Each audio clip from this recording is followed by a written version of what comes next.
Press copy button. Press single standard button. Check the original single standard key can work well. Fix the original key on number 1 clamp. Please note the key should be fixed level. Press normal resolution button. Click the image of number 3 clamp to start decoding.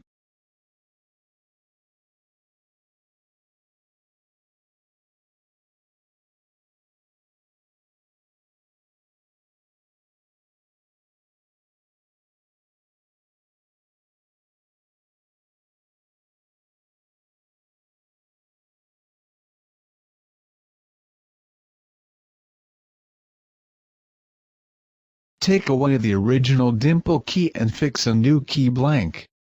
Please use this stopper to guide the position.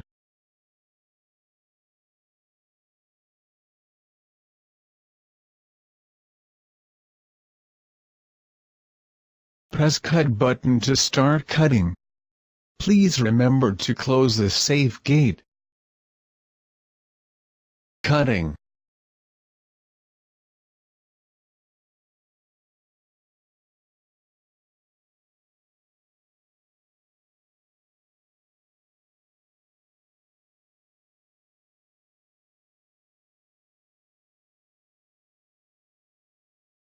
Cutting is done. Open the safe gate. Clean the clamp the new key. Take out the new key. Now, you can have a try if the new key works.